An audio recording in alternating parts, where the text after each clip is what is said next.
Good morning, good afternoon, everybody. Welcome to the next episode of the Jason's Take On podcast series with myself, Jason Noble, based here in London in the UK, and my partner in crime, Mr. Whitehead. Say hello, Jason. Hi, everyone. Jason Whitehead here, coming to you live from Washington, D.C. It's been a couple of weeks, maybe even a month or so since we've done our own podcast here. We've had some great ones on with a couple of guests recently, released a few that you can see coming up and some other ones that we've got planned, which is really good. But today we want to talk about something that Jason and I have both had a lot of conversations about and not really got to a good answer on necessarily, but we think there's a lot of good content around this. So today we're talking about, is customer success a professional service? And I think it's a really interesting conversation. It's an interesting question because there's a lot of different opinions in organizations, whether you charge for customer success, what do we mean by professional services? So we're going to have a conversation where we just bounce some thoughts around each other. As always, the bold challenge question we like to give you guys, so have a think about this afterwards, is what would you do? What should you do to determine if customer success in your organization should be a professional service? Have a think after you've listened to what we've said. We'd love to get your feedback either directly or come through Twitter or LinkedIn. But let us know what you think about this, and what can you do to determine if customer success should be a professional service in your organization? So we'll do the normal format. We'll bounce a couple of questions about and then just see where the conversation goes. And I think we had to stop ourselves earlier just because there's a lot of really good conversations here. We want really to see where this one kind of goes and what kind of the answers are that we can come up with. Jason, let me start this one off for you.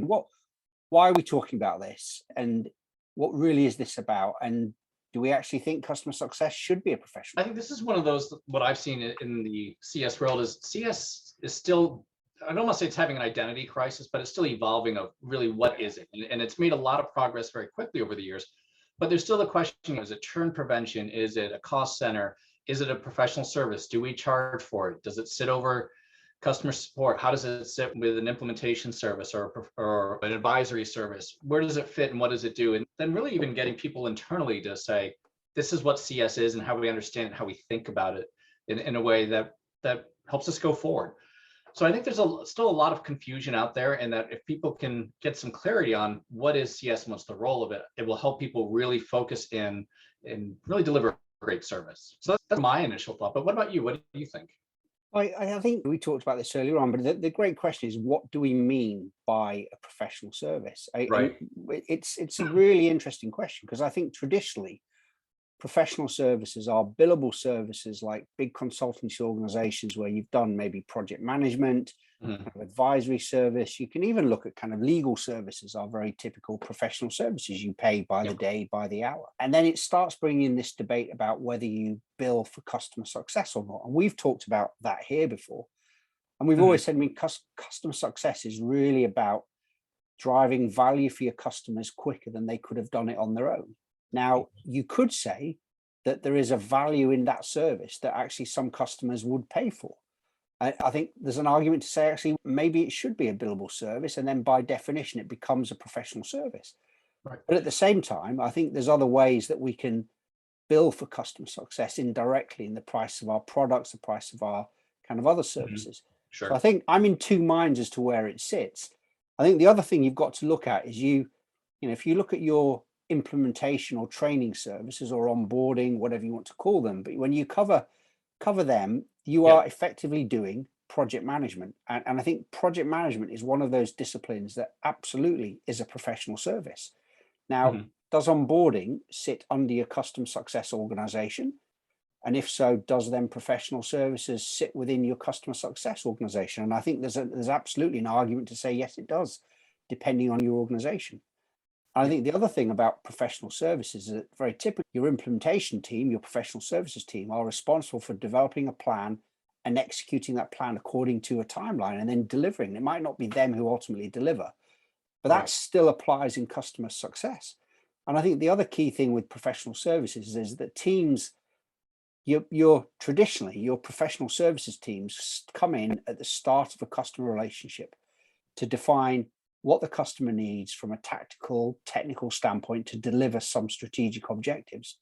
So I think there is, the more I think about it, I think there is a big overlap between what customer success is and what professional services are. And I think how they're set up can really depend on you and your organization, ultimately your customers. Yeah, I agree with a lot of what you're saying. And I think even taking that step back of putting this in context here, when we look at why customer success even came to be, it was through the advent of subscription software. They had the realization that a lot of organizations that buy technology are not really good at getting people to use it and use it in a way to create value. And if they're not creating that value, they're not renewing. So ultimately, I think what customer success should be, not where it is quite yet, is really about how to fill that capability gap inside your buyer's organization to be able to actually use technology to get value. And a lot of the consulting work that I've done over the years and that my company does, half of it is working with customer success teams, but the other half is hands-on with buyers of software, helping them to create value internally and helping them drive user adoption and change. And what I've come to realize is a lot of organizations really don't know what they need to do to drive adoption and create value. And there's a whole list of activities and steps that are really crucial to not just during the initial implementation, but on an ongoing basis to keep that value going. And I think buyers of software are starting to realize, oh, there's a lot of work that we need to be doing that, one, we didn't know we needed to do, but two, we should have been doing all along. And if the buyer's organization doesn't have this capability in-house, they either need to hire people for it or bring in consultants or get the vendor's customer success team to help them. Either way, it is a professional activity, a professional service that needs to be done. So I think there's a lot to be said for even buyers getting in the mindset that we're used to getting systems live. We're used to having to pay for the technical aspects because there's a certain amount of expertise we don't have in-house to do that. Now they're realizing, oh, there's also this other expertise we don't have in-house that we need. It's more of an organizational integration, really. And that's going to help us get the technology to be successful for us in organization. I think the other thing we've talked about a lot and is still very relevant is change management.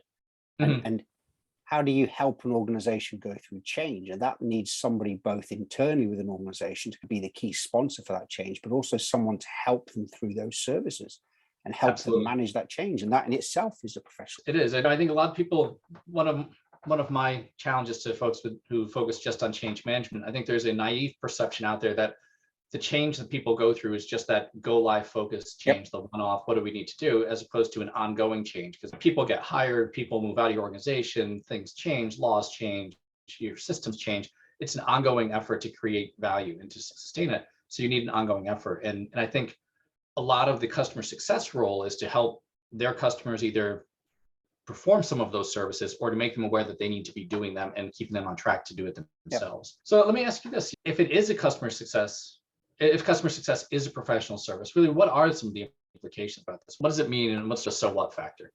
I think one of the biggest implications, if you start positioning it as a professional service, is it a billable activity? And I think we've talked about it a little bit there. And I think potentially there's a role within your customer success team that is billable to the customer to help them get value quicker, to really give them those advisory services. But then potentially there's part of what your organization delivers through customer success that is not billable. I think ultimately in customer success, I think is a professional service, or it can be and it can't be. And I think it's both at a kind of a tactical implementation level where you might say it's a professional service, but when you look at it more strategically, it may be that side of it you don't do as a professional service. It's more where you're focusing on a strategic relationship, stakeholder management. And I think you've also got to look at what's the goal of your customer success manager. And your customers could say, why am I paying for a CSM if the product isn't doing its job? And is that a challenge that you have with customers? So I think customers, before they see it as something that they should be paying additional charges for, they've got to see what extra value I can get from it. So if it becomes your CSM is someone to help them get value quicker rather than just show them how to do the product's job, then I think it's a lot easier case. And I think you can start looking at how you can track that time to value and how you can prove with your customer success professional service that the customers can get that value quicker and build that into their own workflows. And I think one of the key things to look at is really, what do you call your customer success team, your customer success manager? And this, again, is something that we've talked about a lot. I've had a lot of other conversations with other people out there. But is it a customer success manager, or is it something more like a business value consultant? When it's then more apparent what you are positioning, what your proposition is. And that could make it an easier sell for a customer to buy into someone. Yes, I want a business value consultant because they're going to help me get that time to value quicker. What do you think about it, Jason?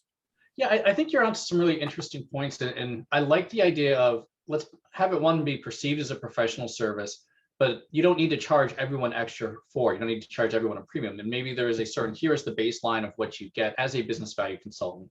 But if you have a more complex organization or you need specialized things, you need additional support and additional work, of course you should pay more. I think of back in the days of when I was implementing Siebel 20 years ago, for their big projects and complex projects, they offered a technical account management service. And I was on, several multi-year projects, and the customer would pay to have a Siebel technical account manager doing their job to really help keep things moving forward. And they'd have insights into the product as well as internal access to engineers and other things. And there was tremendous value there, and the customer perceived the value, so they wrote the check for it. I think there's an opportunity here for customer success to be that same piece. I'm also wondering, though, as you think about being more of a business value consultant and customer success doing it over the life of the relation, the typical consulting model for a lot of projects I've been on it was you bring in the consultants to help with implementation and training and get things set up, but then it was the go live and go home model. Many consulting firms, including where we are with Success Chain, will start to offer more of this. Here's an ongoing business value consultant that we provide to you on a subscription basis, along just like you're paying for subscription software to help you keep getting that value. It doesn't have to be from the vendor. You could have that business value consultant be from anyone. And I think that could open up a whole new world of, does our CS service have to be competitive? Or even down the road, software vendors, we don't want to be in the professional services. We're going to have partners do a lot of this work for us, but our customers will understand the value and need to get that service. I think that it's really interesting when you look at that kind of idea as other people that could do your custom success, bringing in external organizations. And I think there is absolutely a model there. We know there are organizations that do it, those advisory services, and maybe that is the way to do it. Maybe we need to look at customer success as, is it part of a function in the business? And then we've got advisory services that come in to help us do it. And I think the implementation model that a lot of the large software companies have, Siebel, Salesforce, things like that, there are people who have that deep expertise in the product, as well as the implementations, that they can do their professional implementation services as good, if not better, than the one offered by the vendor. I think where it gets interesting is the smaller software companies that don't have that large number of implementation partners that have that same skill set and expertise, then they pretty much have to offer some of those services in-house. But with customer success, if it is a business value piece, you don't have to have as much technical knowledge as an implementation team.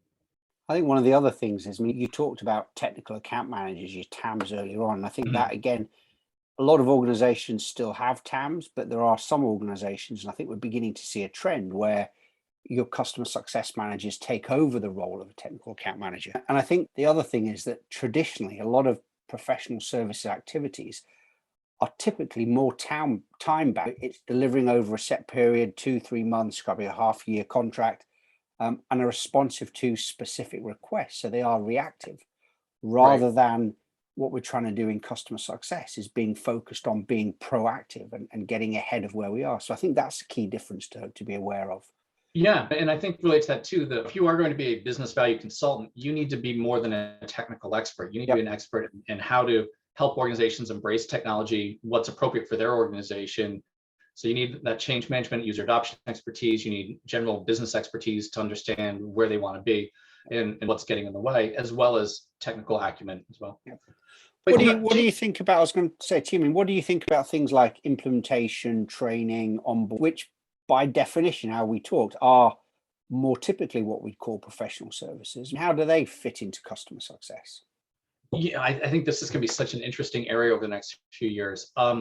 More and more, I'd like to see where we think of customer success both as a mindset and a philosophy for the organization, as well as a department. And I think a lot of professional services should fall under a customer umbrella organization. So everything is focused on what are all the moving parts that need to line up to get our customer that value, to get them keeping that value year after year. And I think having that right mix of specialization for onboarding specialists or training or implementation piece, but also having them all very tightly linked up with a customer success team, with a customer support team, but under someone whose umbrella authority and responsibility is customer outcomes is going to be pretty key. And I don't think we're there yet. I think there's still a lot of differences in how they approach it and where they prioritize and where they go. And I think if we can get those under one big umbrella organization, I think it does a couple things. One, organizations that are already charging for professional services, implementation, and training, they're already viewed as a revenue generating center, tacking on the other pieces that are critical success and support, but having them ultimately be responsible for the total outcome there, it gives them a lot more credibility already because they are revenue generating. But two, it gives them a lot more options around what's the right mix of staffing between these different teams and departments, or teams that all fit under one department. And it gives really the incentive and the authority to go through and get the right mix of where they need to really bring things together a bit more. So I think it would be a great boom, and I'd like to see it get there. Even to your point, though, we don't necessarily have to charge for all the CS, customer success services, such as they are, but having them all integrated in together, I think is very important. I think that's really a key thing. And I think there are going to be different models that serve different businesses. But I think we are beginning to see this. The customer facing part of the organization should and does include professional services. And there's going to be times and circumstances where some of those professional services are billable, but the overall customer success structure we've got is perhaps something that more often than not isn't billable. So you see, I'm still not certain there, but I think the strategic advisory element will remain a key part of what we do. But then under there could be a billable professional services function. Sure. And I think so you've still got your CS engagement at that strategic level from the beginning of a relationship. Be there as an escalation point. And I think almost it's like professional services is something you can bring in when you need to get a problem resolved. The customer needs to get quick answers. You've got your business value consultants, even project managers who could help do things like that. I think it starts opening up a really interesting area for career development for people, because one of the key skills of anyone in professional services is project management. And it may be that people in your business that haven't thought of themselves as project managers look to do training, development, certification for project management. I think it adds a really good string to their bow as to what they can do. Yeah, because you're talking about that too, and the way things are all connected in there. If you get to the point where customer success is the umbrella organization, you might even have like a CS business value coach or business value consultant who sits over from the very beginning, even before the professional services, even before the implementation, to make sure from the day one they're getting the customer set up correctly, and that nothing falls through the cracks and the handovers are done well. And their role and their hands-on work may come much later after things are live and to keep it going, but they may need to start engaging much earlier, even as part of their initial internal teams. I think the other thing you've got to look at, I mean, this comes down to you've got to ensure that you're not over servicing customers, and it's too easy to do that. So at some point, some of your services should be billable and chargeable, and you've got to make that differentiation. How much do you do for a customer because it's part of the core service offerings, or how much is real value add that actually they should engage with you separately on? And I think that again's got to be it is a fine line, but by knowing what services you as an organization determine are professional services versus which aren't, gives you a better steer on that. And I think you can have more honest and open conversations with customers around it. Absolutely. I'm so glad you brought that up, because that's one of the things that I hear all the time from customers is our CS teams are so passionate and committed to our customers that they spend a lot of time doing free work that they shouldn't, to the detriment of other customers. They don't understand how to get that balance. I think being able to set accurate expectations with your customers and say, here we go. And especially if you want to give them an option for a premium service, here's as far as we go, and unless you upgrade to the premium, just because of our commitments to our other customers is pretty key. But I think that also ties into, coming back to the question, and this is for you, is the RCS services actually designed for churn prevention, or are they really focusing on customer success and customer outcomes? Are we focusing on the right things? I think there are still some CS teams that don't view themselves in this more expansive role. I think it's a transition that a lot of businesses and part of the industry is still going from. A lot of organizations, and again, we've talked about this before. I think it's quite interesting that we've talked about a lot of these things already, but a lot of them are created and still created reactively because there's a problem that they need someone to address, and customer success makes sense. It's the most logical place to do that, but that's not ideal. What your CS organization should be about is driving value for your customers. And I think we need to continue that kind of movement, to continue that way of thinking. And I think that's really important, because we want our customers to perceive value from what we are trying to do as customer success, not just there as people to solve problems, to stop customers leaving. but we want them to understand that actually this is a team that is going to function, that is providing real value for them. And want it to be very obvious. We want the rest of our business to think that. We want our sales team to understand that actually CS and what we try and do as a business for customer success is driving value. And it's not just about a super support service or kind of a customer service, but it becomes a customer success service that people understand as a service there that they have to pay for. Right. And yes, part of what we still is still to make sure that we retain our customers, but that's not just the focus. So I think we have to continue that really way of thinking, that it is about value, and it's value for our customers' benefit. Yeah, and I think that sort of brings on another area which I may be ahead of the curve on this one, but I'm still viewing as customer success will become a key differentiator in the sales and buying process. And really I think the question becomes, what happens if your competitors treat customer success as a professional service and build their creds around it and build, their demonstrated ability to create value for customers, as opposed to here are the features and benefits that you can expect from a software itself. And I think eventually, when we're not there yet, much to my dismay, buyers of software are going to start to say, which company not only has the best product, but which one is the lower risk for getting me the outcome I need and for getting that business value and solving my problem. And I think if you have a customer success team out there that can prove they can do it, you're going to win more business. But what's your take? Do you see treating CS as a professional service as helping as a competitive differentiator, and how does that play in, or is that sort of a pipe dream on my part? I don't think there's a right answer. I really don't. I think this one really depends on your business. I think the more we talk about it as a professional service, there's a better understanding what it is. There is some value in what we're doing. And I think customer success should absolutely be a competitive differentiator. And for us to position what we're doing and understand that the values at the heart of what we're doing and outcomes, rather than it be a more reactive service, is really important. So I think if you're doing customer success, it is absolutely a critical competitive differentiator. I don't necessarily think there's a link to it being whether it's a professional service or not. Because I think if you're positioned right, it's about the value there. What do you think about, there's a lot of talk about kind of digital customer success now. So how do you think, does customer success in a digital environment, kind of this lower touch model, does that become a professional service? Is that less professional service? What do you think about that? I think that's going to be one of those challenging gray areas, because people are increasingly more comfortable with self-service, with digital touch, all of those areas. And many people want some of that.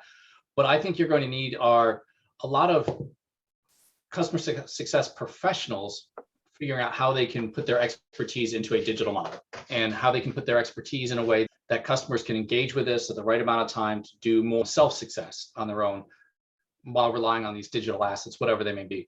But I think it's going to be a real challenge, because ultimately, I think as a professional, there's only so much you can do to add value when you can't actually talk with the customer and customize your needs for that.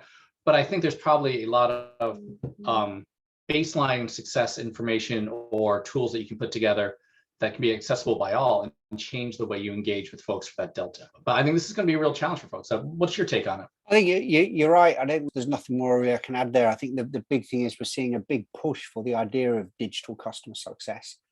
Absolutely. And I think I'm still a big believer in this kind of digital technology enabled, where you bring the person in, the human in at the right point. And I think in those models where you're bringing in your customer success manager for specific interactions, maybe there is an element that can be a professional service there. And it could be as well, too, that as part of that, it's more of how do we not necessarily do one-to-one human touch, but a one-to-many model, group conversations, group discussions, in-person workshops and webinars and things like that, to really get people working together but independently, but you're all there dealing with similar issues, almost like a cohort type. Yep. Absolutely. I think that's the way to do it, is that segmentation, to know who you're delivering to what. So to close us out here, one last question for you, Jason. So what do we actually do with this? How do we make things like this actionable? And if you want to turn your CS program into a true value-added professional services, what should you do? I think if we're doing customer success the right way, and as a business, we are providing value to our customers, it's something that I think is very, very apparent. And I think we've got to make it far more visible that our customers know what value they're getting from us, when they're expecting that value from us, and what that looks like. And I think once you've got that in place, and your business, your customers really understand what customer success to you and to them is, professional services then for me really becomes a core part of what we're providing. And I think professional services becomes more about additional value and assistance, additional guidance, rather than the core value from the product and services. So I think really the key thing that you need to do is really look at the way that you're talking about customer success internally, look at the way you're talking about it from your customers. Does everybody understand what it is? Is the value that you're providing through customer success apparent? Is it well defined? Are your processes mature? And I think really for me, this kind of differentiation or where does professional services sit, I think will naturally come as you mature the way that you're doing customer success. So I think it comes through maturity. Now that might sound like a bit of a cop-out, but I think it's real. I think it really is. I think once you have your strategy in place, you know what you're delivering, you've gone through a few iterations as to what customer success is, what our customers want, and can be in a position where you really define it. I think then it becomes a really simple process. What do you think? I tend to agree. I think it's going to take a few iterations to get there. I think the easiest thing is to start a vision towards where you want to go. Yep. If you think, yes, we want to have this as a professional service. Yes, we think it will add value to our customers and to our organization. What are the steps we need to get there? And how do we, and I really like what you were suggesting before about it falling under the umbrella of customer success. Let's start to make those transitions, but also let's start to advocate for them and finally being able to prove that this is going to be valuable. And I think that's going to be a challenge for a lot of folks is how do we prove that this is going to be valuable? I think that's the key thing. And I think it is, we're still going through, like you said at the beginning, there's still maturing to do. But I think as we become more mature at all of these questions, I think we'll get the right answers, and some of them may be different for different organizations. Absolutely. That's great. Thank you, everyone, for joining us today. Hope you've enjoyed this conversation, that you'll come back to us again soon. Before we go, just to recap our bold challenge question, and I want you to go and have a think about this. What should you do to determine if CS should be a professional service in your organization? We'd love to hear your thoughts. So send us a note, comment on it, reach out to us on LinkedIn. We'd love to hear what that is. And as always, thanks for joining the Jason's Take On podcast. I'm Jason Whitehead in DC. Really appreciate being here. And I'm Jason Noble here in London. Big thank you, everybody. A really interesting conversation. I think a lot more to this, as we've talked about. It's not an easy answer either way. And I think conversations like this are really good. But thank you very much, everybody.